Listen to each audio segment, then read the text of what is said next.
Donc bonjour à toutes et tous. Eh bien, vous voyez au-dessus le titre de notre intervention. Alors, pourquoi nous sommes là?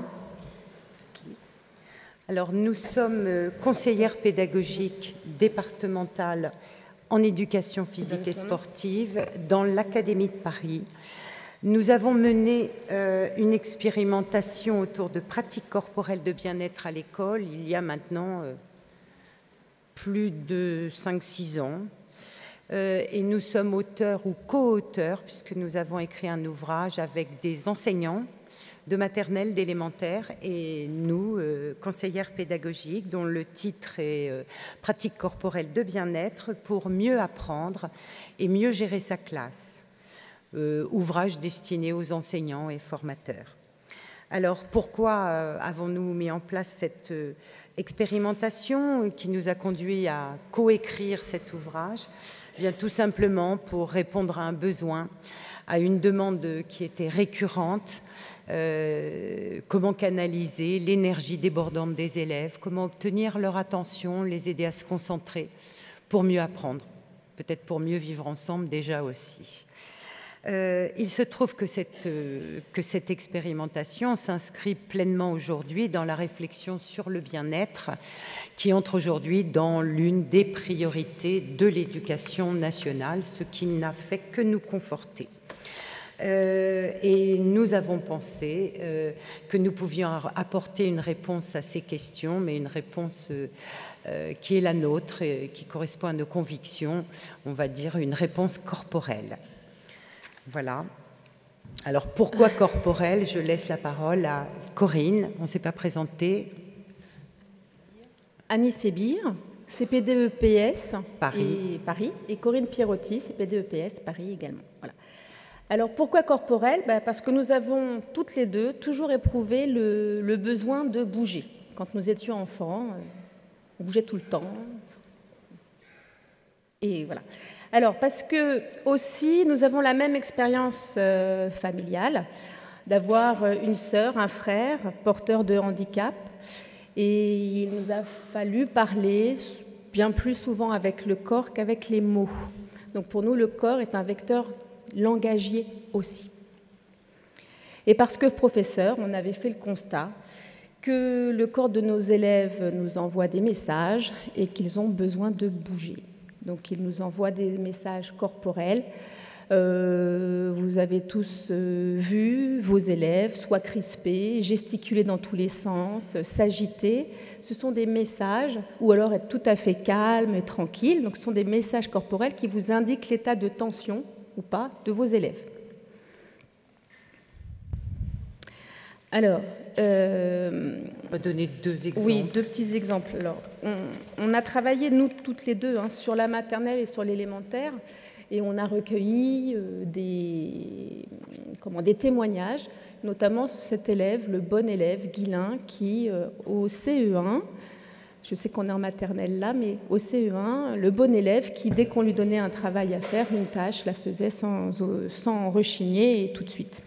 Et là, cette maîtresse nous explique que cet élève, à 13h30, 13h40, eh bien, face à un exercice, il est incapable de se mettre au travail. Donc, elle va le voir, il est très crispé. Il ne veut rien dire, elle l'interroge. Donc, elle lui fait faire quelques exercices de respiration et d'étirement qu'ils avaient l'habitude de faire. Et suite à ça, il lui explique qu'en définitive, il a été puni à la place d'un autre à la cantine. Pour lui, c'est terrible, c'est un enfant docile, toujours en réussite. Et il est débordé par cette émotion, par cette injustice, et il est incapable d'être disponible pour se mettre au travail. Et c'est seulement après des exercices de respiration, d'étirement, qu'il va pouvoir exprimer à sa maîtresse son mal-être, et ensuite, il se met au travail. Alors, ça nous dit quoi? Ça nous dit que le corps et l'esprit ne sont donc pas séparés, que l'individu est un tout interagissant et qu'on n'apprend pas qu'avec le néocortex.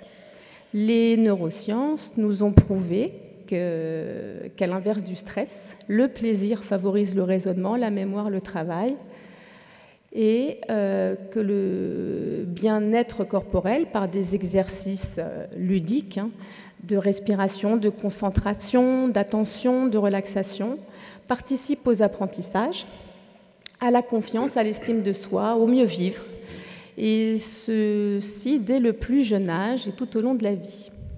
Alors, ça me rappelle une petite illustration, ça m'évoque une illustration, la fille d'amis à moi qui était adulte, qui était en fac de médecine, était en pleine révision d'examen, donc ça n'a rien de drôle, les révisions d'examen de médecine. Et on était en week-end avec ses parents, et je vois cette jeune fille qui s'appelle Betty sortir de son antre où elle était en pleine révision, et je la vois faire des exercices avec des formes particulières. Je lui dis: ah, qu'est-ce que tu faisais, Betty? Et elle me dit: bien, je fais des petits exercices de respiration. On appelle ça, j'appelais ça le ballon, les petits ballons. Et je faisais ça, et elle réfléchit un instant. Elle me dit: avec ma maîtresse de l'école de la rue de Bruxelles en CP. Et ce jour-là, je me suis dit: mais cette maîtresse avait fait pratiquer à ses élèves un certain nombre d'activités, visiblement en rapport avec la respiration, peut-être du yoga, je ne sais pas. Mais ce que je me suis dit ce jour-là, c'est que je rêverais que chaque élève puisse sortir de l'école avec des outils, un petit bagage d'exercices à utiliser tout au long de la vie. Et ce jour-là, on s'est dit: je crois qu'il faut œuvrer à ça. Donc on vous en reparlera un petit peu plus loin, mais c'est comme tout ce qu'on apprend à l'école, c'est l'idée de se projeter dans une vie d'adulte. Donc on y reviendra un petit peu plus tard. Et ce que nous disent ces deux petites illustrations de Guylain et de Betty, c'est qu'une réponse adaptée peut venir du corps, et que dans beaucoup de propositions sur l'attention, sur le bien-être, il y a souvent un grand oublié qui est le corps, et que nous disons souvent que c'est le chaînon manquant, et c'est pour ça qu'on est là. À ce titre-là, on pourrait vous poser la question de est-ce que vous connaissez la définition de la santé par l'Organisation mondiale de la santé? Parce que cette définition en dit assez long sur une conception de l'individu. Alors on ne va pas jouer au jeu des devinettes, le temps nous est un petit peu contraint. Donc la santé, définition de l'OMS, c'est un état de complet bien-être physique, mental et social, virgule, ne se restreignant pas à l'absence de maladie ou d'infirmité. Et cette définition date de 1946. Donc, Corinne, on n'en a pas tout à fait le temps, mais il y a des explications historiques au fait qu'en 1946, on tienne compte de toutes ces dimensions de l'individu et qu'on parle de complet bien-être physique, mental et social. Alors notre conviction, c'est que, bien sûr, il y a les séances d'activité physique, les récréations, mais nous sommes convaincus que ceci ne peut pas suffire pour répondre aux besoins impératifs de mouvement des enfants, des adultes aussi d'ailleurs, et toutes les deux on se disait qu'il y avait quelque part une contradiction à ce qu'on vienne vous parler de la nécessité du corps en mouvement et de bouger en étant nous-mêmes assises et en étant face à un public assis. Sachez que nous encadrons de nombreux séminaires ou formations où il y a des temps de conférences, mais aussi des ateliers où nous pratiquons réellement. Mais nous vous réservons quelques surprises. Donc, en fait, les séances d'EPS ou d'activité physique et les récréations, bien, on ouvre le tiroir, hop, droit de bouger. J'ai un peu l'image du pantin, là j'ai le droit de bouger. Et puis, on referme le tiroir de la séance de motricité, d'activité physique ou la récréation, et là, c'est très souvent silence des corps, beaucoup moins à la maternelle, mais à l'élémentaire, et plus les enfants grandissent, plus ce phénomène devient caricatural, et même à l'âge adulte. Donc nous sommes convaincus que ces séances ne peuvent pas suffire. Alors, nous sommes formatrices et face aux questions récurrentes sur ces enfants qui sont de plus en plus agités, qui ont du mal à se concentrer, à avoir une attention, on a donc mené une expérimentation à l'école maternelle et élémentaire avec des professeurs d'élémentaire et de maternelle. Et puis à Paris, nous avons la chance d'avoir aussi des professeurs de la ville de Paris en EPS avec qui nous avons aussi mené cette expérimentation. Alors, cette expérimentation, c'était pour répondre à ces besoins d'enseignants et ces besoins d'élèves. Nous avons expérimenté durant 3 ans auprès de 150 enseignants d'une circonscription et leurs classes. Alors ensuite, on a touché beaucoup plus d'enseignants, mais voilà, et on a aidé ainsi les élèves, on espère avoir aidé ainsi les élèves à mieux apprendre et aider les enseignants à mieux gérer leur classe. Alors, avec des propositions concrètes, accessibles à tous, on en parlera tout à l'heure, et une formation et un suivi sur le terrain. Donc depuis, on a un très grand nombre d'enseignants qui ont été formés aux pratiques corporelles de bien-être, que ce soit à Paris ou en province. Alors, lors de ces 3 années, lorsque nous rencontrions les enseignants qui avaient été formés et qui avaient mis en place ces pratiques corporelles de bien-être dans leur classe, ils nous disaient tous « mais ça fonctionne, c'est formidable, merci », etc. Alors on s'est dit qu'il allait falloir quantifier et essayer de s'appuyer sur des enquêtes scientifiques, entre guillemets. Donc en définitive, on a interrogé tous les enseignants qui avaient suivi des formations qui allaient de 3 heures à 3 jours, et on leur a posé des questions très ouvertes. Et nous avons pu faire le constat que plus de 90% des enseignants qui ont répondu estiment que les apprentissages sont facilités, que leurs élèves sont plus disponibles, plus à même d'entrer dans les activités cognitives, qu'ils sont plus autonomes, qu'ils sollicitent moins leur maître et sont plus confiants, que le climat de classe est plus serein, que l'attention aux autres se perçoit. Et les enseignants se disent aussi être moins tendus, moins débordés et moins fatigués. Alors, de quoi s'agit-il ? En fait, nous avons constitué un groupe de travail, nous avons constitué un groupe de lecture et nous avons lu les ouvrages existants destinés aux élèves sur ces questions d'attention, engageant le corps. Et je voudrais dire, parce qu'en fait ça a été assez amusant en bas sur les tables d'éditeurs, nous sommes inspirés notamment d'un ouvrage qui date d'il y a extrêmement longtemps, quand je dis extrêmement longtemps, plus de 25 ans, qui s'intitule « La douce ». Et ce livre, certains enseignants l'ont retrouvé dans des tiroirs, dans des écoles maternelles, sous la poussière. Et ce livre a été édité au Québec. Vous n'êtes peut-être pas étonnés. Depuis, de nombreux ouvrages voient le jour. On en reparlera tout à l'heure, de yoga pour enfants et aussi de méditation, mais nous aurons l'occasion de donner un petit éclairage sur notamment la méditation. Et nous sommes en fait inspirés d'ouvrages existants et de différentes disciplines ou techniques, telles que la relaxation, la sophrologie, le yoga, la méditation de pleine conscience, mais aussi des massages et différents types de gymnastique. Et à partir de toutes ces lectures, nous avons choisi de retenir 7 familles d'exercices. Ça nous permettra aussi de jouer cette famille un petit peu plus tard. Ces 7 familles d'exercices sont attention, concentration. On ne va pas entrer dans la nuance entre attention et concentration, mais le terme d'attention est d'une manière générale beaucoup plus ouvert et s'éloigne un peu plus de toute crispation dont l'idée de concentration se rapproche. La deuxième famille, relaxation. Troisième, gymnastique lente, gymnastique volontaire, massage et visualisation. Donc toutes ces familles s'inspirent des techniques que j'ai citées auparavant.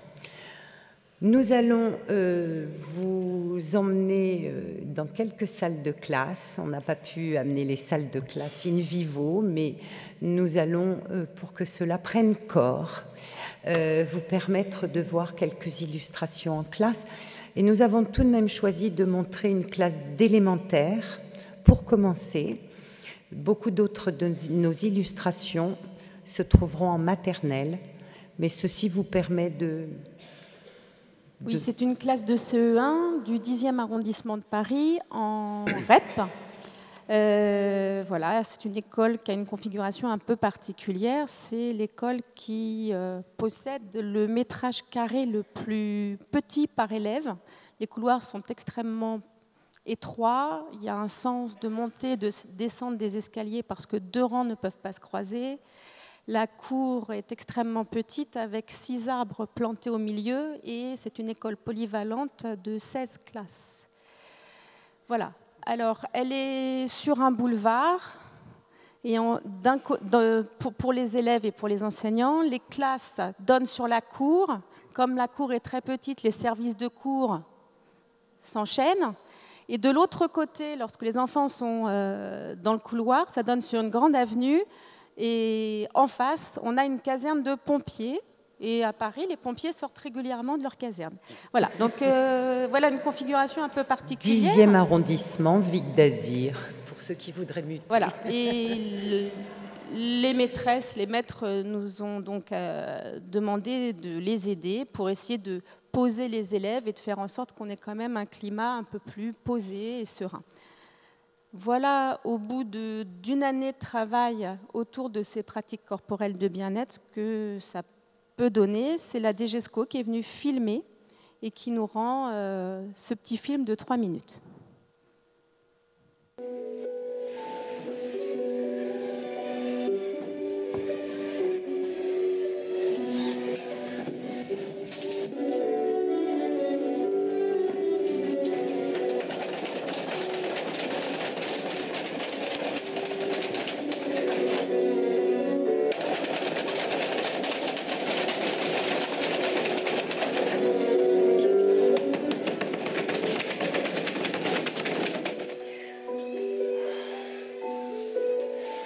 C'était un moment après la récréation où les enfants, généralement les élèves sont assez énervés après certaines récréations et ce moment de relaxation permet de les calmer, de les canaliser et de leur, enfin voilà, ils se font du bien.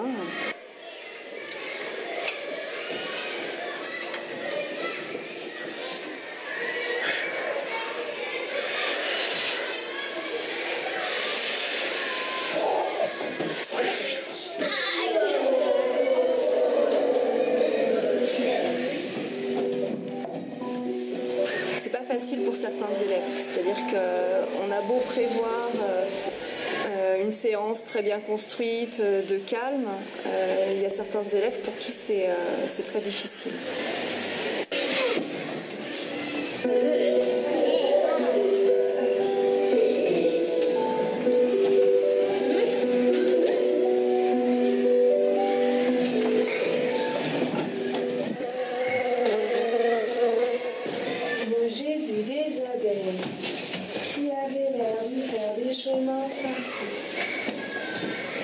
Elle était de quelle couleur la tienne? Et là, vous massez aussi derrière. Faites des petites choses comme ça avec les doigts. Il y a eu des moments collectifs, en fait, calmes, où le groupe entier, où il y a des moments de silence, et où chacun vit intensément le mouvement, le calme. Ça, c'est plutôt réussi. Et avec des élèves qui sont dans l'activité vraiment et qui se concentrent là-dessus.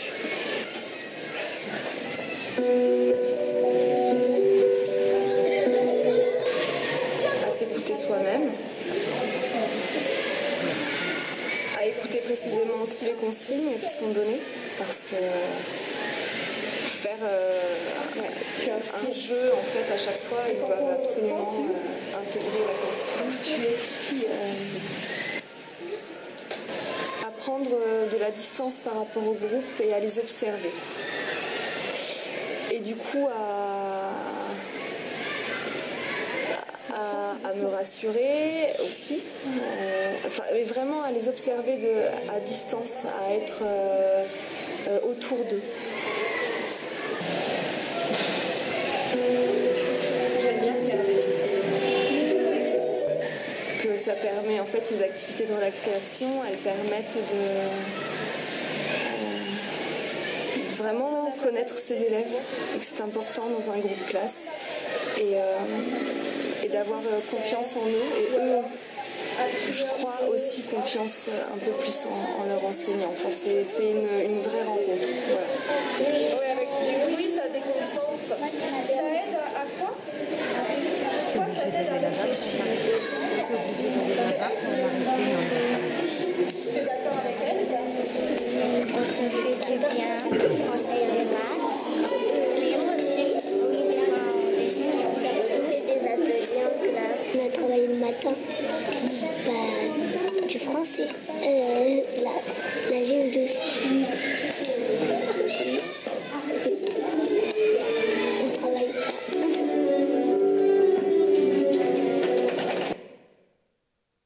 Voilà. Alors, juste tout ce que vous avez vu là, ce sont des exercices, mais c'est toujours avec une approche ludique. Il y a des jeux du bûcheron, le jeu du souffle, le jeu du chat. Les enfants jouent seuls, à deux ou à plusieurs. On verra ça tout à l'heure quand on déclinera les différentes modalités de jeu autour du bien-être. Mais avant, nous allons décliner les différentes familles pour vous expliquer sur quoi l'on travaille lorsqu'on travaille l'attention et la concentration. Alors, tous les exercices, les jeux autour de l'attention vont permettre de fixer cette attention, de focaliser les élèves sur une tâche, de développer l'écoute, de reprendre contact avec le corps, de pouvoir gérer son énergie et de mémoriser. Là, vous avez des exemples de mandalas qui demandent une grande concentration. Ces mandalas ont été faits par des élèves de CE1, très, très précis. Alors, des petits exercices, des petits jeux qui vont travailler l'attention, on va en faire 2-3 ensemble. Alors, je vais vous demander de croiser vos mains. Vous croisez vos doigts et je vais vous demander de les décroiser et de les croiser en sens inverse, contraire. C'est l'autre pouce qui vient dessus. Allez-y. Vous le faites plusieurs fois de suite et vraiment, vous inversez ce croisement. Alors, restez un petit moment sur le croisement dont vous n'avez pas l'habitude. Qu'est-ce que vous ressentez ? Une gêne, tout à fait. Parce que, en définitive, on croise toujours de la même manière. C'est hémisphère droit, hémisphère gauche. Si on demande à des élèves de croiser, décroiser, de faire plein de jeux de doigts que vous faites beaucoup en maternelle, c'est faire travailler aussi ces deux hémisphères et cette concentration, parce qu'à un moment donné, il va falloir que ces élèves se concentrent et une attention particulière sur une activité motrice qui n'est pas une activité habituelle. Tous les exercices, tous les jeux où on va demander des croisements vont travailler cette attention. Exercice suivant, croisez vos bras.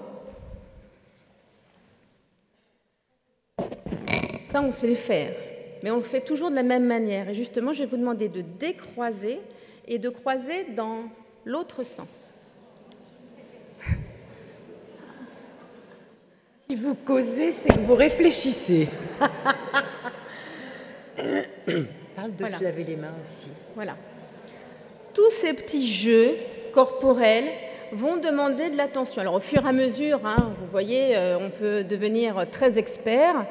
Quand vous vous lavez les mains, lavez-vous les mains, vous vous apercevez que vous avez toujours la même main qui passe au-dessus de l'autre et vous êtes toujours en train de tourner dans le même sens. Si vous tournez dans l'autre sens déjà, voilà. Ça va nécessiter de l'attention. Voilà. Si on reprend dans le sens habituel, là je vais vous demander de faire passer l'autre main au-dessus. Hein? Voilà. Vous avez tous les exercices aussi, les petits jeux, où on est debout et on va frapper de sa main droite, toucher le pied gauche, tous ces jeux-là, là, vous savez, tous ces petits jeux, vous pouvez les travailler avec vos élèves sur comme des jeux de jacadie ou les jeux du chef d'orchestre. Voilà.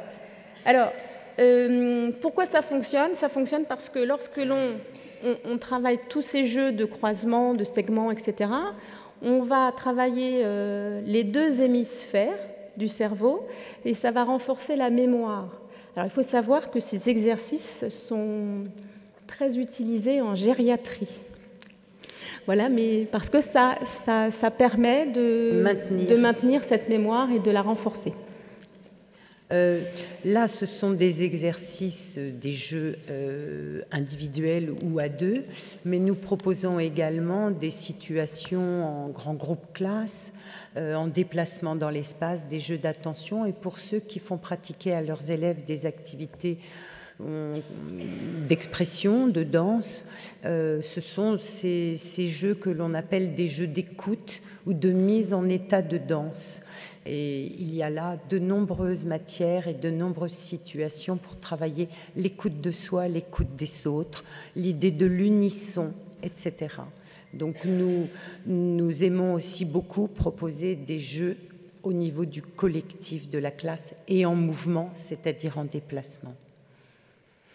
Notre deuxième famille, bien que l'ordre hiérarchique, on pourrait le revoir, c'est relaxation. Alors, relaxation, de quoi s'agit-il? C'est chercher à relâcher les tensions, découvrir la différence entre je suis contracté et je suis décontracté, je suis relâché.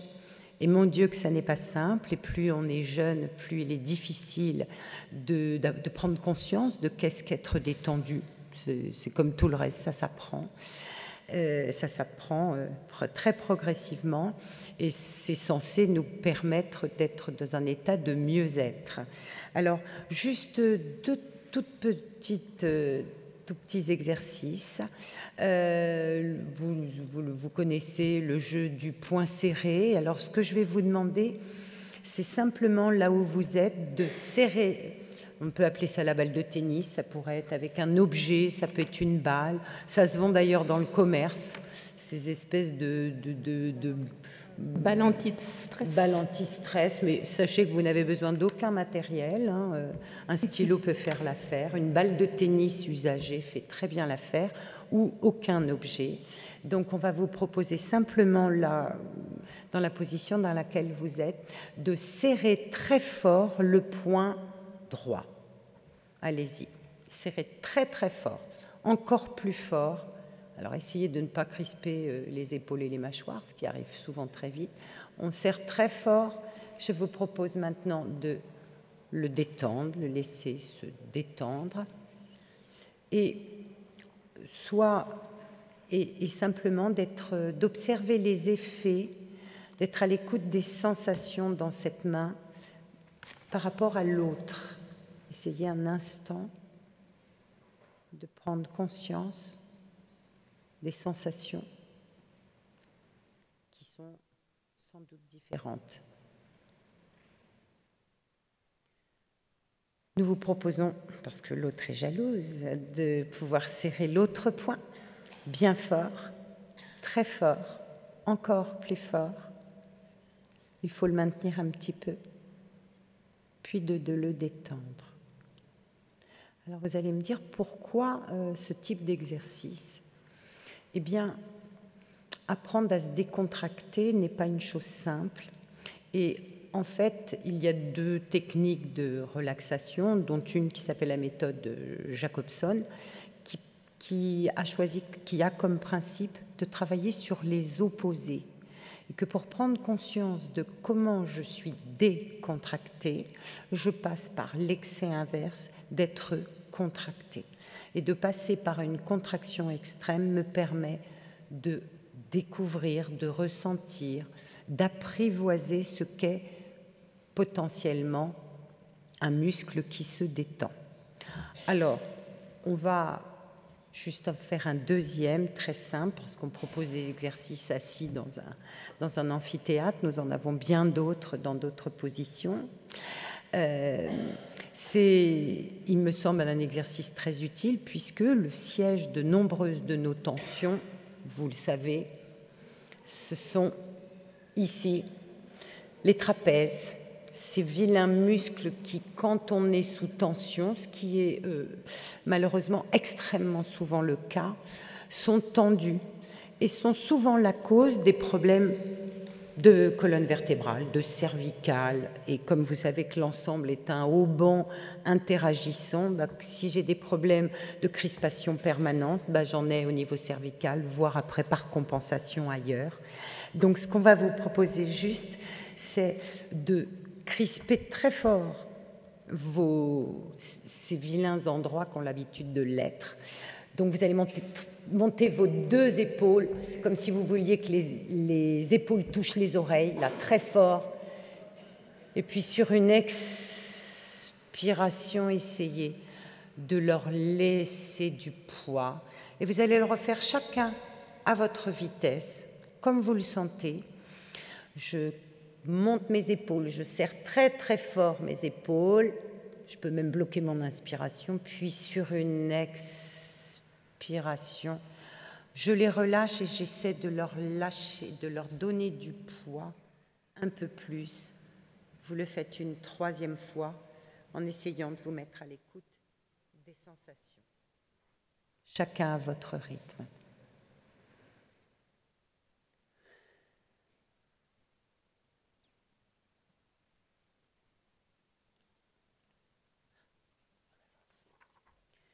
Et nous enchaînons. Notre famille suivante est la famille respiration. Et en fait, à bien y réfléchir, pour bien être, ce serait pour ainsi dire, aujourd'hui, on réécrirait l'ouvrage, on commencerait sans doute par respiration et non pas par attention de nos 7 familles. On a commencé par attention car c'était le souci premier des enseignants, des élèves. Mais en fait, ce qui nous permet au mieux de nous détendre, donc d'être présents et attentifs, et ce qui est au cœur du bien-vivre et du bien-être, c'est la respiration. Le yoga, la méditation, toutes les pratiques douces le savent. Et il n'y a pas de situations qui détendent, de jeux qui détendent sans engager la respiration. La preuve, c'est que sur relâcher les épaules, je vous ai proposé de le faire sur souffler. On va faire un court exercice pour découvrir ou pour expérimenter un peu plus tout notre potentiel respiratoire. En fait, quand on est tendu, ce qui se passe, c'est tout un ensemble de choses. Plus on est crispé, plus on cherche son air, plus on inspire avec ce qu'on appellerait la partie sous-claviculaire, comme si on cherche notre air, et tout ça ne conduit qu'à de la crispation. Et tout ça nous conduit à décoller du sol, si je peux prendre une image, alors qu'il serait plus utile, pour être plus fort, de s'enraciner et donc d'être beaucoup plus en appui dans le sol. Or, c'est en expirant, ceux qui font de la danse africaine doivent le savoir, la danse africaine se fait dans le sol. Et c'est en expirant qu'on prend la force dans le sol. Or, notre réaction est l'inverse de celle qu'il faudrait avoir en état de tension. On se crispe, on inspire ici. Donc, j'ai envie de vous dire, si vous ne reteniez qu'une chose, ne serait-ce que pour vous, apprendre à se détendre après une situation stressante ou avant un entretien qui vous stresse, il suffirait seulement et en priorité de penser à expirer expirez. Donc on va juste faire un petit jeu. Je vais vous demander, alors avec les enfants, on le fait par exemple, on donne l'image du ballon que l'on remplit à vous. Vous avez toutes les images qui pourront convenir bien sûr. Et on peut s'aider du corps parce que ça aide. Si j'ouvre mes bras, ça ouvre le grille costal et ça amène de fait l'inspiration. Donc on le fait souvent avec les bras, soit comme ça, soit devant, mais là vous risquez de mettre... C'est pourquoi ça peut être bien de le faire dans un grand espace. Donc on va vous proposer, juste comme petit jeu, d'inspirer en compte, vous allez être très autonome. Vous allez inspirer sur un nombre de comptes, par exemple 1, 2, 3, 4, et vous allez expirer sur au moins un compte de plus. Si je fais 1, 2, 3, 4, ça sera 1, 2, 3, 4, 5, voire 6 si l'on peut. Je vous laisse le faire chacun pour vous. Ouvrir les bras aidera, hein. Vous les mettez devant, sur les côtés, comme vous pouvez. Mais je recherche que le nombre de temps d'expire soit supérieur au nombre de temps d'inspire. Avec les enfants, on fait appel à des images, le ballon qui se gonfle, la fleur, etc.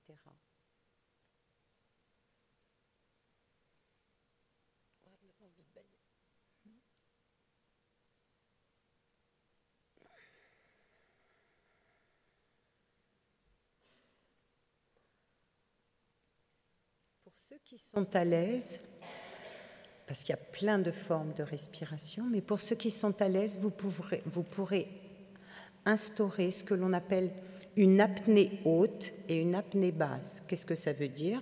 Ça veut dire on n'a plus d'échange gazeux, ni inspire ni expire quand les poumons sont pleins, le ballon est rempli. 1, 2, 3, 4, reste 1 ou 2. 1, 2, 3, 4, 5, 6, apnée basse, je reste 1, 2. Je vous laisse expérimenter ça. Je voudrais juste vous dire, avant que vous réexpérimentiez, que si vous avez des problèmes d'endormissement, c'est magique. Et il suffit de faire cela allongé dans son lit quand on cherche le sommeil. Ça marche pour plusieurs raisons. D'abord parce que la respiration permet l'apaisement. Deuxièmement, une oxygénation. Et troisièmement, vous êtes proche de ce qu'on appelle la méditation de pleine conscience, puisque vos pensées sont focalisées sur des choses très concrètes, votre corps et les comptes. Et ça évite ce qui nous empêche souvent de trouver le sommeil, à savoir le nuage des pensées qui nous submerge. Donc vous faites là, avec cet exercice, quelque chose de l'ordre de la respiration et de la méditation de pleine conscience à la fois. À vous de jouer. Inspire, apnée haute, expire plus longue, apnée basse. C'est pour vous, c'est un cadeau pour vous.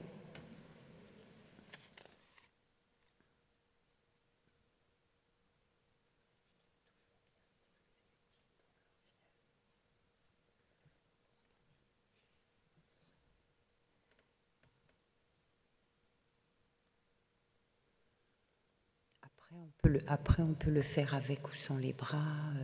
Dans le lit, je ne le fais pas avec les bras. Voilà. Alors, ça peut être très bien aussi, l'étape suivante pour les enfants, mais pour vous aussi, dans le lit notamment, c'est une main sur le ventre, une main sur la poitrine. Bien, vous penserez à cela pour vous endormir, c'est très efficace. Notre famille suivante est la gymnastique lente. Alors, la gymnastique lente, c'est exécuter des mouvements avec lenteur. Vous connaissez tous le stretching, le qigong, le tai chi. Eh ben, ça fait partie de ces gymnastiques lentes, qu'on peut aussi dire douces, mais ce sont des gymnastiques lentes. Alors, ça permet de maintenir des postures, de développer l'équilibre, de s'étirer, de se tonifier, de favoriser la détente et de développer la coordination. Alors, on va faire quelques petits exercices aussi. Et là, je vais vous demander de vous lever. Yes. Oh, pardon. J'en ai poussé la table. Alors, vous allez vous lever. Vous allez vous ancrer dans le sol, c'est-à-dire qu'en définitive, vous avez vos deux pieds qui sont bien sous vos hanches. Et on va faire un premier exercice d'étirement où vous allez vous étirer d'abord un bras. Alors, si vous bâillez, c'est parfait. Un deuxième bras. On peut laisser la hanche partir, ça étirera. Les deux bras. On peut se mettre aussi sur les pointes de pied. On tire, on tire, on tire, on tire, on tire, on tire et on revient. Voilà. On recommence. On pense bien à souffler aussi. C'est-à-dire que quand vous revenez, vous soufflez. Donc tout ce qu'on a appris avant sur l'inspiration.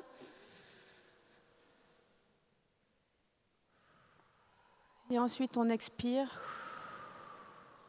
L'autre bras. Laissez partir la hanche là encore plus pour étirer. Et puis les deux. En inspirant, je me grandis par les cheveux.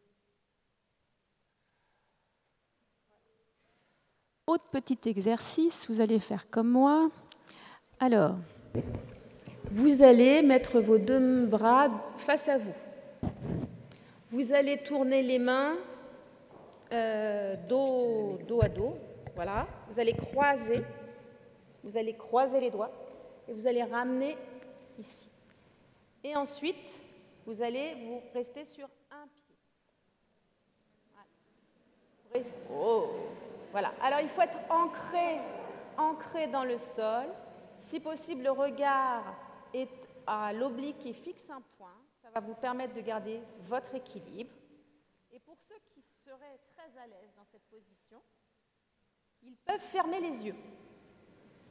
Allez, 3 secondes pour ceux qui veulent tenter.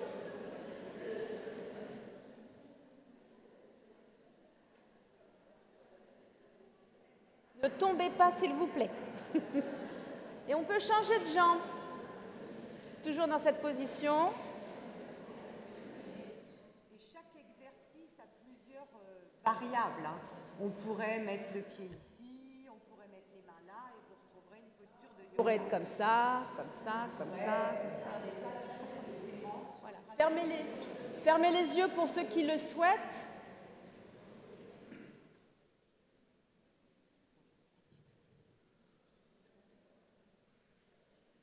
On décroise. Voilà.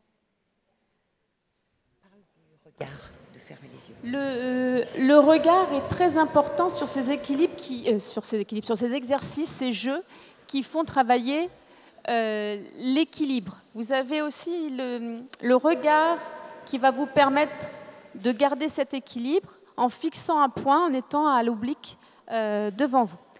Alors, suite à ces gymnastiques lentes, on a aussi une autre famille qui s'appelle la gymnastique non volontaire. Alors, qu'est-ce que c'est que cette famille?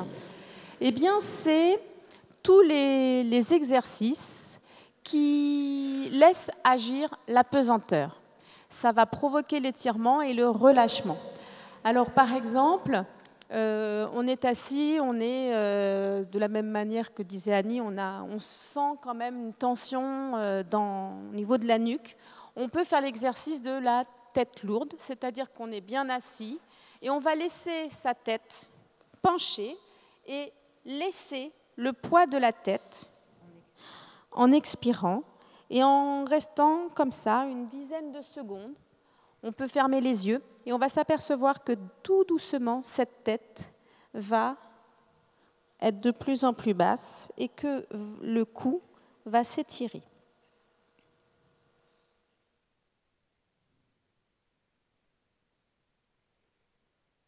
Quand on sent que l'étirement, voilà, on peut le faire sur le côté.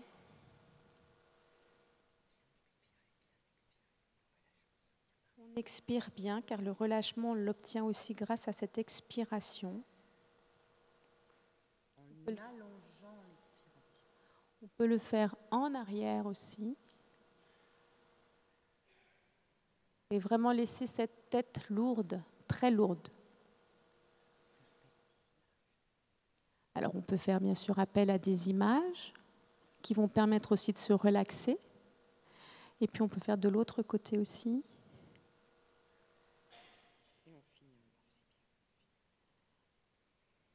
Et on finit devant, toujours en expirant. On relève tranquillement la tête. On peut aussi s'étirer. Vous voyez, Annie en éprouve le besoin. Si le bâillement vient, c'est extraordinaire. On dit seulement aux enfants qu'il faut mettre la main devant sa bouche, mais bâiller, c'est se réoxygéner. Voilà. Donc surtout, ne nous privons pas de nous réoxygéner pour être plus vigilants. Alors vous voyez les photos de ces enfants qui, de maternelle notamment, qui travaillent tout en jouant à faire le pantin, à faire le chat, à imiter le lotus, la position du lotus, qui laisse vraiment agir la pesanteur. Et les enfants sont très demandeurs de ce type d'exercice, de jeu. Alors la famille suivante, c'est la famille des massages, et Annie va nous en parler.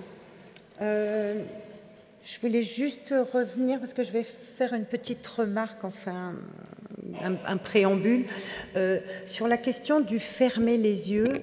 Bon, vous le savez, mais je voudrais dire toutefois que nous n'obligeons jamais un enfant, un élève, à fermer les yeux. Parce qu'au contraire, on peut obtenir l'effet inverse, c'est-à-dire de l'anxiété et justement de la crispation. Donc, par contre, il y a des étapes intermédiaires. Pourquoi on dit de fermer les yeux? C'est pour être plus centré sur ses ressentis. Or, il y a des étapes, la première étant de peut-être fixer un point devant soi. La deuxième, je ne sais plus quelle était la deuxième, c'est plus grave. Et je ne sais plus, voilà. Avant de fermer les yeux, ah oui, on peut mettre les mains en coquille. Bon, enfin, il y a différentes étapes. De la même manière, pour ce qui est massage. Alors, nous savons qu'il y a de plus en plus d'associations qui proposent tantôt de la méditation, tantôt du massage, tantôt du yoga dans les écoles. Concernant le massage, nous, on a été étonnés que des associations à Paris viennent proposer des massages dans les écoles où on entre dans le massage directement par un contact. Et ils arrivent à l'école et ils vous disent, voilà les massages, et hop, ils sont déjà, les gamins se touchent entre eux. Nous estimons qu'il est préférable d'avancer progressivement et nos étapes sont simples. On pense qu'il faut d'abord partir d'auto-massage. Il y a déjà tant à faire en auto-massage, donc on va y revenir, avant d'être sur des massages à deux médiés par des objets. Donc nous utilisons des gros objets tels que des gros ballons de basket par exemple, pour ensuite des balles de tennis par exemple, où on se rapproche du corps de l'autre, avant d'en arriver à un massage en contact direct. Voilà, ça nous semble important de vous donner ces petits préambules. Alors, massage, qu'est-ce que veut dire masser? Manipuler le corps, c'est seul, donc automassage ou à deux, avec ou sans objet médiateur. L'objectif, vous le savez, aujourd'hui, il est de mise très souvent qu'on offre des cadeaux pour un anniversaire ou autre, soit hammam, massage, des choses comme ça. Donc, visiblement, c'est que ça fait du bien. Ça détend, mais ça peut dynamiser aussi. Voilà. Alors, on va juste vous proposer, ce sera notre dernier exercice. Après, on vous emmène un petit peu au cinéma. Donc, il y a un petit dernier. Oui, c'est un tout petit exercice. Donc, on va juste vous proposer un automassage. Alors, automassage, je voudrais juste vous dire que vous êtes coutumier du fait, car en fait, nous pratiquons tous des automassages sans nous en apercevoir. On fait régulièrement ça. Quand on est un peu fatigué, voire on se frotte les yeux, ou on se fait ça, comme ça, on ne se rend pas compte, Alors, si vous pouviez, deuxième chose qui serait vraiment formidable, au moins pour vous, en dehors du petit cadeau avant de vous endormir sur la respiration, c'est de vous dire que quand vous vous faites un automassage, c'est que quelque part, votre corps appelle un besoin de se détendre. Donc écoutez-le. Si vous êtes en train de faire ça, ne le faites pas une fois. Si vous avez la possibilité, allez-y. Faites-vous du bien. C'est important, vous vous ressourcez. Donc je vais vous proposer un massage très simple, un automassage, qui nous a été appris par une maîtresse d'école, un professeur des écoles qui faisait du do-in. Vous voyez, il y a un tas de techniques qui se rapprochent des points d'acupuncture, etc. Donc avec tous les matins au regroupement, elle disait bonjour à ses élèves en faisant ce massage. Et moi, je l'ai appelé le rituel d'Yveline. Il s'appelait Yveline. Donc, le rituel d'Yveline.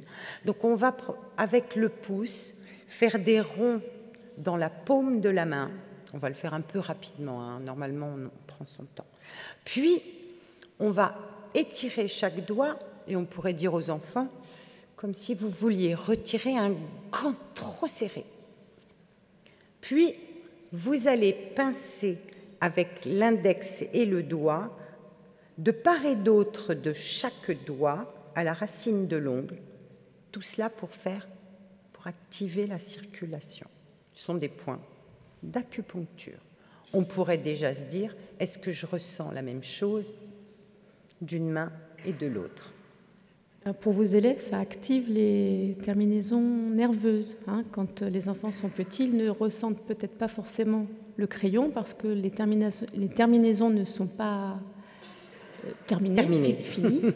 Et travailler et stimuler le bout des doigts de cette manière-là, ça aide les élèves à accélérer ce processus de terminaison nerveuse. Vous pouvez également ajouter un point qui est au creux de la partie charnue entre l'index et le pouce, qui est un point justement pour se détendre. Et ici, le masser un peu. Là. Nous allons maintenant le faire avec l'autre main. Un petit travail de coordination aussi. Donc, je masse en appuyant bien à l'intérieur de la paume. Puis, je retire le gant. Puis, je pince avec le doigt et l'index de part et d'autre de la racine de l'ongle, chaque doigt. Je détends mes épaules, hein, je ne suis pas... Voilà. Chaque doigt. Puis je masse. Oh, je vois des gens qui bâillent, je suis ravie. Parce que bâiller, ça veut dire qu'on est en train de se détendre. C'est génial. Merci. On peut secouer ses deux mains. On mélange. Très bien, ça donne envie de faire ça, effectivement. Alors, très important, ça aussi, c'est du massage frictionné. Et puis, on va voir si nos mains sont assez chaudes. Si elles ne le sont pas, on les frotte encore un petit peu. Et puis là, automassage du visage, on va aller un petit peu plus vite. Sous les yeux, ça fait du bien. Ne crispez pas les épaules. Ici, au-dessus des sourcils, l'un après l'autre, depuis la racine du nez, et on termine par des cercles sur les tempes. Puis, les deux mains au ciseau au-dessus et au-dessous de la bouche, un petit massage. Et on va terminer, il paraît que ça aide à mieux écouter. On pince le lobe de l'oreille de haut en bas, le pavillon, pardon. Le pavillon, on le pince délicatement. Et on a le droit de faire... Alors, il y avait une maîtresse, Karine, elle faisait avec ses élèves. Ça fait du bien. J'adorais quand elle faisait ça. Alors après, ça peut être un petit coup aux épaules et puis on va bientôt s'arrêter. Donc, je malaxe mon trapèze, puis tapoter du poing. Alors, on emploie en massage tas de petits verbes. Tapoter, tambouriner, malaxer. Appel à des tas de verbes. Et comme l'autre aimerait la même chose, je malaxe mon trapèze, puis point relâché dans les parties charnues. Et je vais m'étirer comme un chat. Alors voici un exemple de rituel, mais on peut en inventer avec ses élèves. Et nous terminons avec la famille visualisation, car nous avons d'autres choses à vous raconter. Alors, visualisation. Alors, la visualisation, c'est faire appel à des images mentales pour développer la concentration, la mémorisation, pour développer aussi la relaxation et développer la créativité. Alors, on a deux objectifs, en définitive, quand on travaille la visualisation. Le premier objectif, c'est de permettre une relaxation, faire appel à des images mentales positives qui vont faire que l'enfant ou l'adulte stressé, angoissé, puisse retrouver son calme grâce à une image agréable, positive.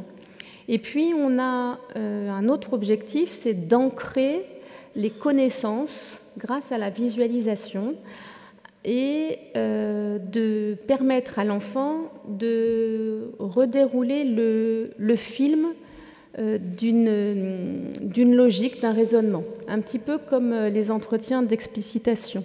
C'est-à-dire suite à un travail, une tâche un peu laborieuse qui demande une multiplication de tâches qui s'enchaînent, c'est permettre à l'élève de revoir, de ressentir, comme quand il l'explique à son maître, pour essayer de bien comprendre les différentes étapes logiques de son raisonnement pour arriver à un résultat.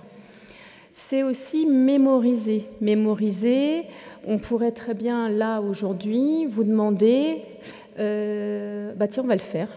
En fait, on va le faire. Je vais vous demander de fermer les yeux si vous le souhaitez et dans votre tête, de dérouler les différents exercices que nous avons pratiqués ensemble, du premier à ce dernier. Donc déjà, vous le pensez dans vos têtes. Allez-y.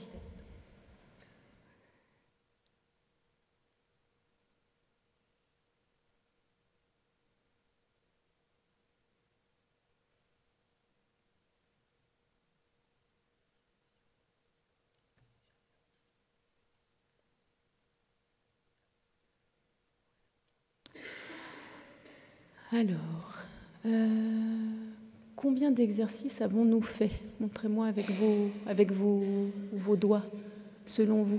Combien? 5, en tout. 10, 20, 8. Exercices que nous avons pratiqués ensemble. Donc ça va de 5 à 8. Eh bien, on va essayer de voir quel était le premier exercice que nous avons pratiqué. Doigts. Croisez les doigts. Deuxième, les bras. Allez, les bras. Moi, je compte. 2. Ensuite, lavez les mains. Ah oui, lavez les mains. Respiration, expiration. Ah non, il y avait serrer les poings d'abord. Serrer les 4, poings. Puis les épaules. 5. Ensuite, respiration. Alors, respiration. C'est 6. Les mains. Ouais. Les mains, 7. Les étirements, 8. La tête, 9. Le pied.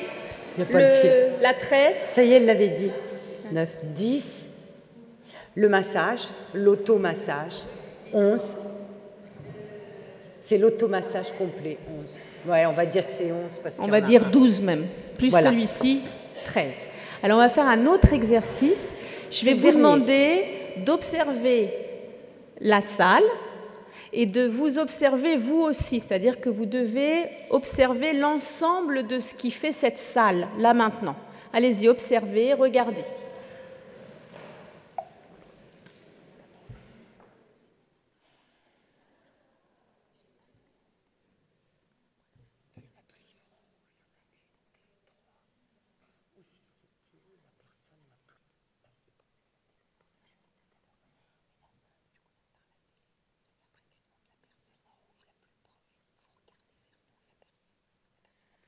Vous regardez bien tous les gens autour de vous, devant vous, au-dessus de vous, sur les côtés. Vous observez bien.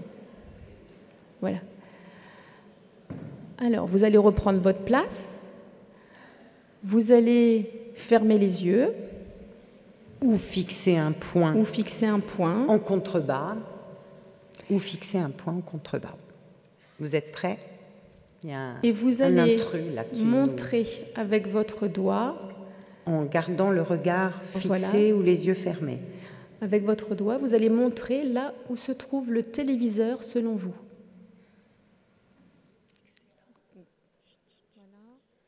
Alors, vous gardez bien votre doigt tendu, vous ouvrez les yeux. Alors, le téléviseur, il est ici. Voilà. Et on a d'autres personnes qui nous montraient un téléviseur de l'autre côté, d'autres qui nous montraient... voilà. Alors, vous allez refermer les yeux. Et de la même manière, je vais vous demander, toujours avec les yeux fermés ou le regard baissé, de montrer avec votre doigt la personne la plus proche de vous qui porte un vêtement rouge. Elle est peut-être derrière, elle est peut-être à gauche ou à droite derrière. À vous de montrer. Voilà. Un vêtement rouge, pas un vêtement avec 3 taches de rouge.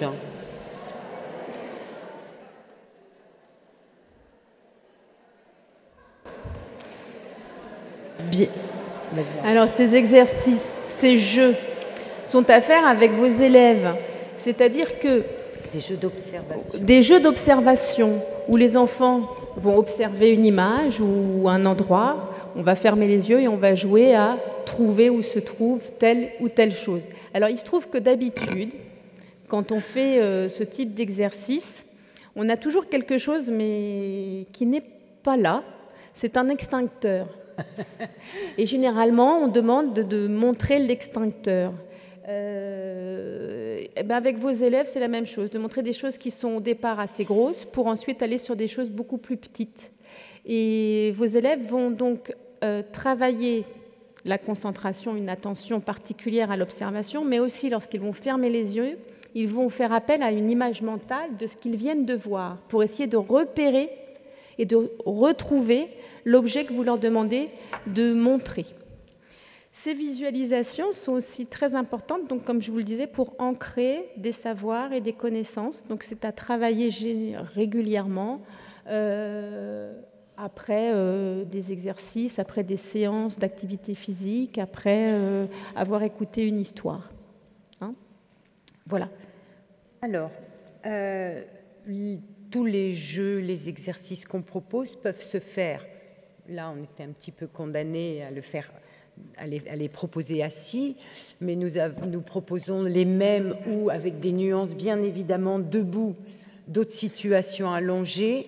Vous en connaissez, le jeu du sculpteur, l'empreinte dans le sable qui nécessite un espace. Nous proposons des exercices seuls, à 2 et à plusieurs, sur place ou en déplacement. Et en fait, ce qui permet de faire appel à ces jeux d'attention ou ces jeux de détente en tout lieu, c'est-à-dire dans la salle de classe, dans la cour de récréation, en sortie. Et on va vous montrer des illustrations, y compris au musée. Les enfants sont dispersés, n'arrivent plus à être vraiment présents. Eh bien, on peut utiliser des jeux de détente et des jeux d'attention en tout lieu, et y compris à la maison. Et on a beaucoup d'enfants maintenant qui, je dis enfants parce que de la posture d'élève à celle d'enfant, eh bien, ils ramènent à la maison ces petits jeux qui leur font du bien. On peut les pratiquer avec ou sans matériel, c'est-à-dire avec un objet médiateur, par exemple. Et ce qui nous semble très important, c'est qu'ils peuvent être pratiqués de manière ponctuelle en fonction d'un besoin. Et j'aurais envie d'insister sur le fait que le besoin, il émane des élèves, mais il peut émaner de l'enseignant. C'est-à-dire très souvent, on ne sait plus qui est sous tension osons le dire. On ne sait plus si la classe est agacée, donc je suis agacée, ou quelquefois je suis moi-même agacée et arrivée de très mauvaise humeur ce matin à l'école, et très vite il m'agace. Et peut-être que l'on s'agace, et qu'on ne sait plus trop, parfois, on peut être dans une spirale.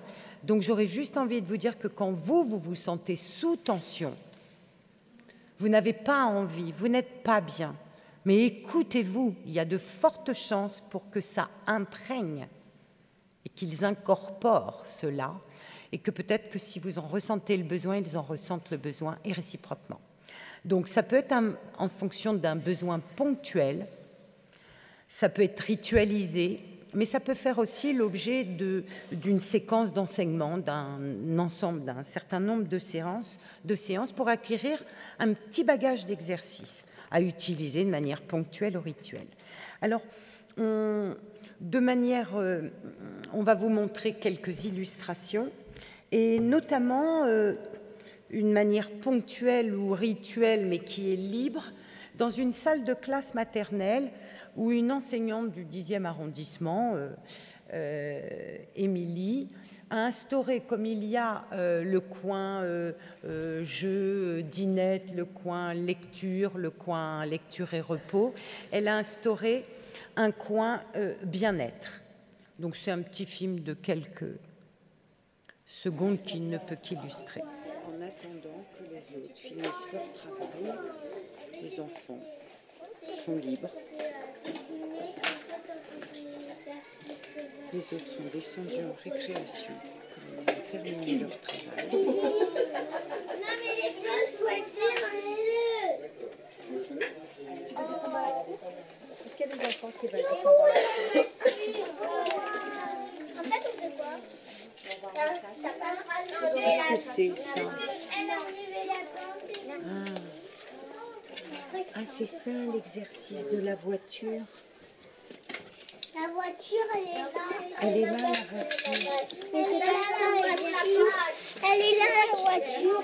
Mais c'est pas ça, c'est pas celui-là l'exercice. C'est la voiture, elle reste dans la boîte à outils pour la gymnastique douce.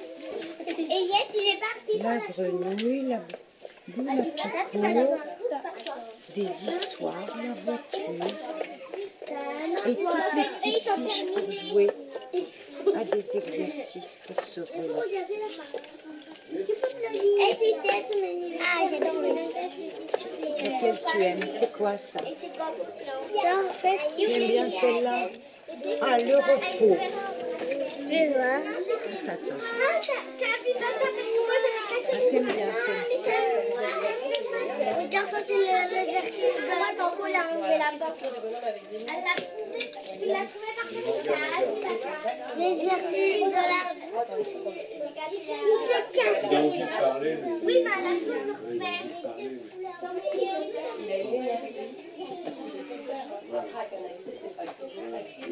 Aussi, j'ai des couleurs en même.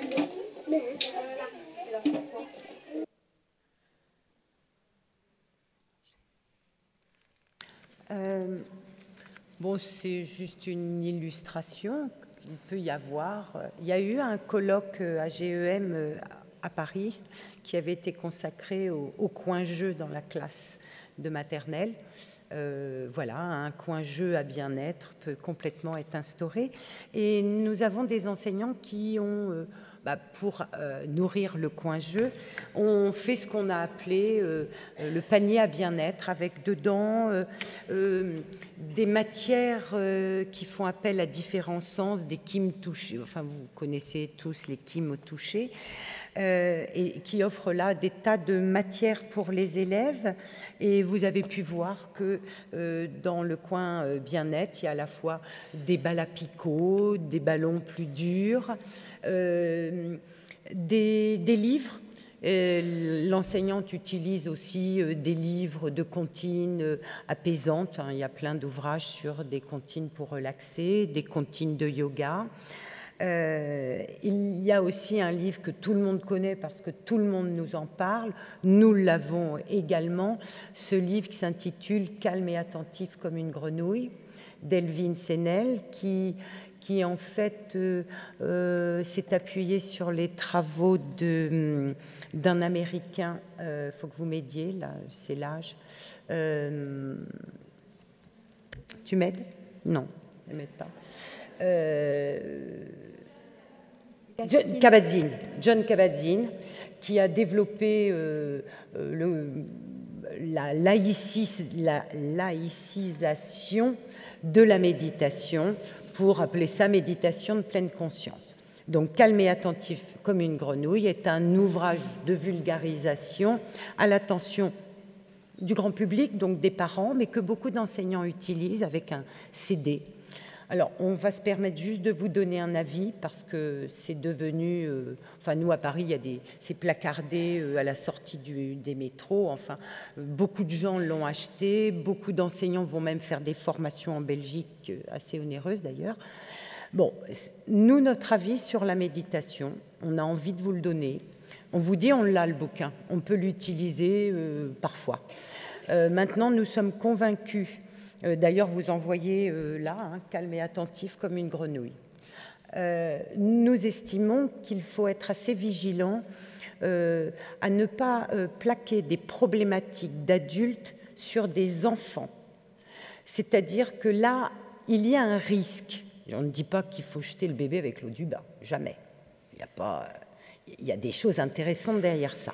Ce qu'il faut savoir, c'est que un enfant en particulier, mais même nous les adultes, nous avons besoin physiologiquement, et pas seulement, nous avons besoin de mouvement, nous avons besoin de bouger. Je ne vais pas vous faire l'explication de nos 3 couches de cerveau qui sont toujours présentes. Hein, nous avons le cerveau reptilien, le mammifère et le néocortex. Il y a, je vous prie d'excuser, vous allez peut-être trouver que c'est vulgaire, mais il y a en chacun de nous une part animale.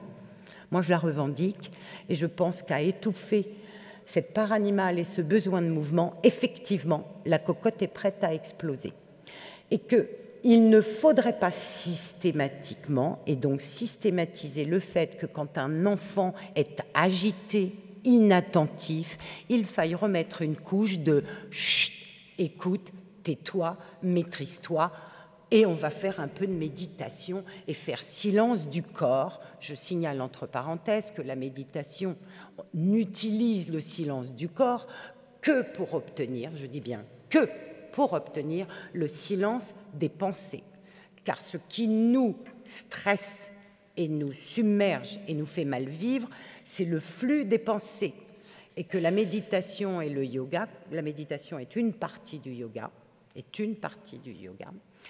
il y a les postures qu'on utilise nous aussi, mais la méditation, c'est éviter le flux des pensées et on se centre sur le corps et sur la respiration pour ça.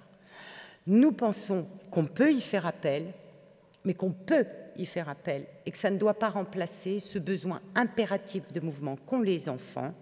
Donc les récréations où on a le droit au mouvement, les cours d'activité physique et des pratiques qu'on peut avoir en tout lieu comme on vient de vous en parler, y compris dans la salle de classe, un coin dans la classe ou à tout moment dans la classe comme la première vidéo l'a montré. Donc le besoin de mouvement est premier, il faut y répondre. Et si c'était même on pose les affaires parce qu'on ne peut plus tenir en place, on va aller courir et ça fera beaucoup de bien.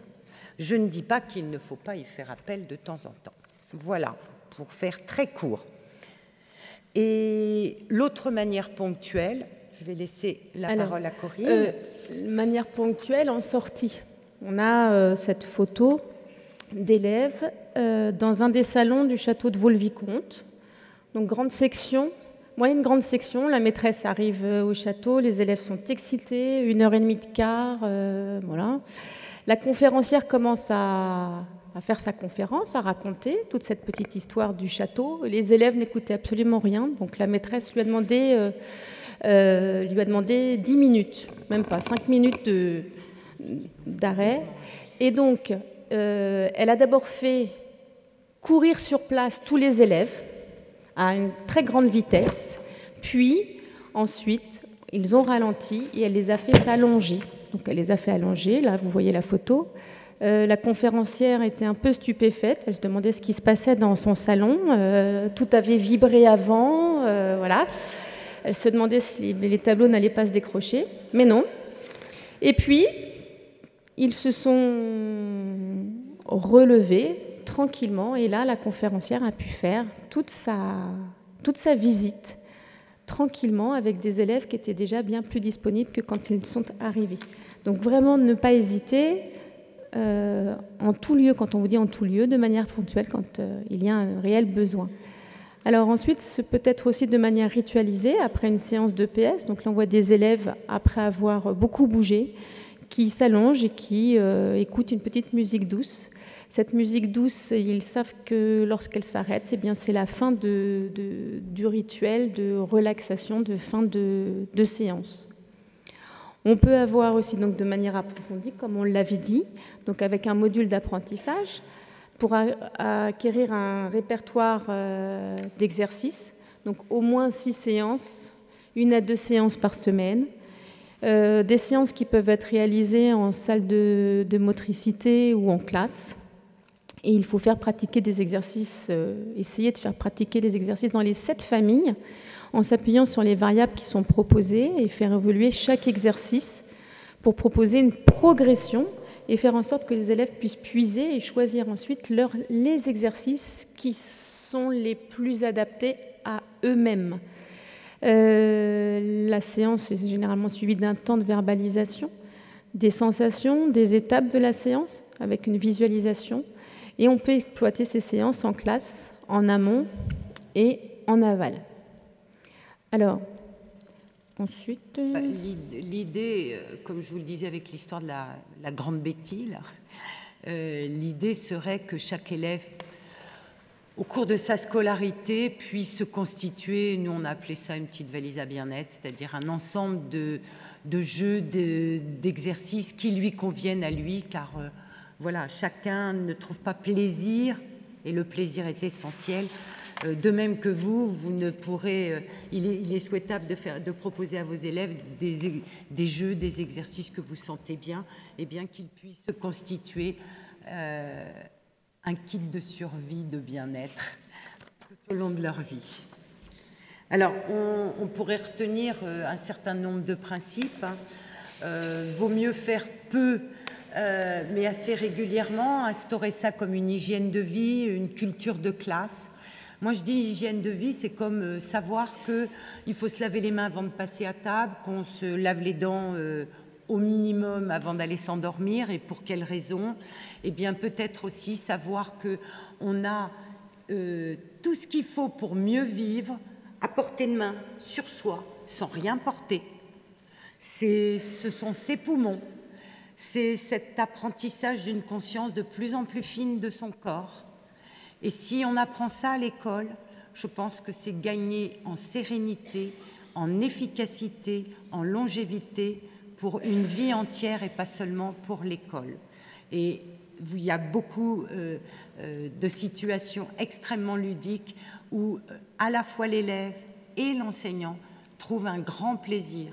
On pourrait vous dire qu'aujourd'hui, plein de très nombreux enseignants nous disent « je ne peux plus faire la classe sans m'offrir à moi, l'enseignant ». C'est boué de respiration. Et certains gamins aujourd'hui disent « mais maîtresse, aujourd'hui, on n'a pas fait les petits ballons. Mais maîtresse, aujourd'hui… » Et ce sont des fois les enseignants, des fois les élèves qui réclament comme une hygiène de vie et une culture de classe. Donc on vous souhaite ça. Ces petits jeux, petits exercices autour du bien-être à faire rituellement, ponctuellement. Voilà. Et on a développé des jeux de cartes à bien-être. L'idée, c'est qu'avec tout ce panel d'exercices, on puisse ensuite jouer avec tous ces exercices de manière à ce que les élèves s'approprient tous ces exercices de bien-être. Alors, il y a un jeu de cartes qui existe, qui reprend tous ces exercices, et vous pouvez aussi, vous, faire vos propres jeux de cartes. Alors, vous voyez, normalement, à droite, de l'écran une voiture qui a été dessinée par un enfant. Tout à l'heure, ce sont les enfants que vous avez vus tout à l'heure. Ils ont inventé un massage, ils ont pris les petites voitures et ils se font des massages avec les petites voitures. Et donc là, c'est le massage de la voiture. Donc les élèves ensuite créent et trouvent des moyens pour se masser, pour se relaxer, et donc créent eux-mêmes ensuite ces cartes. Alors ces cartes qui sont à explorer ou à construire, c'est une aide à l'apprentissage, c'est aussi une trace, une mémoire de ce qu'ils ont vécu, et c'est aussi un objet de travail interdisciplinaire puisqu'on va travailler sur la séquence chronologique, on va travailler sur l'espace, on va travailler sur les mathématiques, on va travailler sur le langage. Vous allez pouvoir vous appuyer sur ces jeux de cartes pour travailler l'ensemble des objectifs de la maternelle.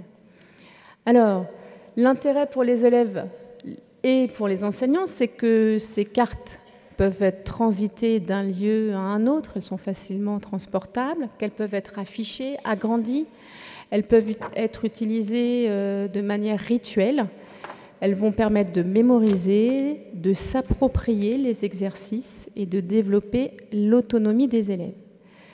Les jeux sont à pratiquer, comme on vous le disait, seul, à deux ou en groupe. Donc seul, c'est classer, séquencer, décrire, reproduire, construire, choisir, se construire un répertoire, alimenter sa valise à bien-être. À deux, c'est faire comme, ce sont tous les jeux d'imitation. Tous les jeux d'exploration, d'imitation, de construction et les jeux à règles peuvent être joués grâce à ces cartes de bien-être. Par exemple, je tire une carte et je décris à Corinne ce qu'elle doit faire. Donc c'est faire comme, observer, deviner, les jeux de mémoire, les 7 familles, les jeux de Kim. Et en groupe, on va pouvoir créer de nouveaux exercices, de nouveaux jeux, construire des enchaînements, dessiner, écrire et jouer collectivement. Alors bon, bien sûr, il y a plein d'autres choses à faire. Ce ne sont que des illustrations des jeux que vous pouvez faire avec ces cartes et avec tous ces exercices de bien-être. On va terminer sur un petit film de 3 minutes, comme tout à l'heure, en grande section. De la même manière, c'est la DGESCO qui est venue filmer, toujours dans une école du 10e. Ça va vous illustrer vraiment le travail qui a été fait par cette maîtresse.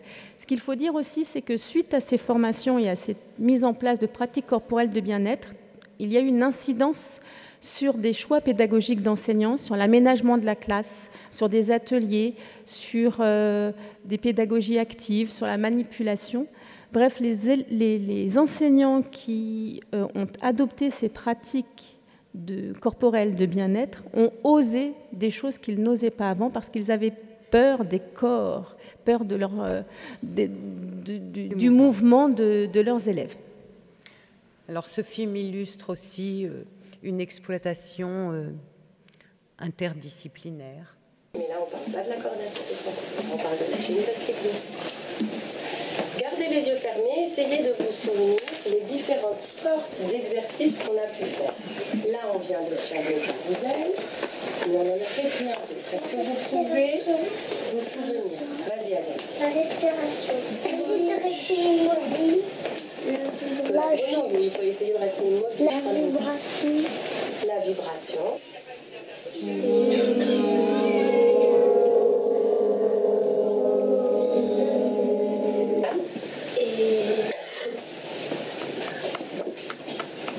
Quelle sorte d'exercice encore?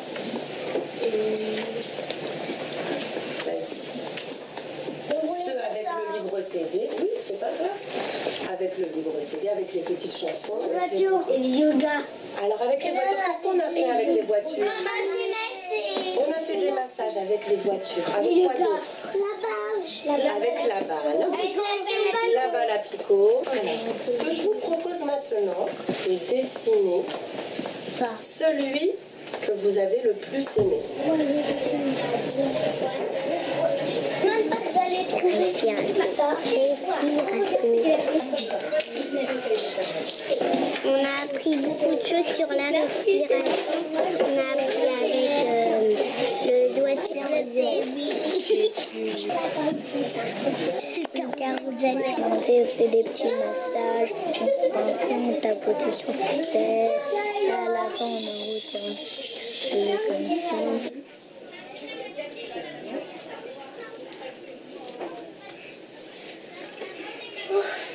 J'ai fait les cycles de voiture, qu'en fait on se met, c'est la relaxation.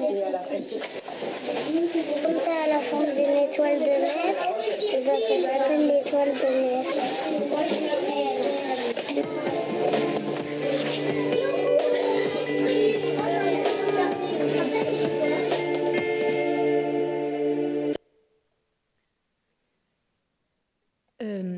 Je voulais vous dire quelque chose. Ah oui, la personne qui est venue filmer dans cette classe avait 2 semaines auparavant été filmée dans la classe de Céline Alvarez. Vous connaissez Céline Alvarez? Non, ça vous dit rien? Non.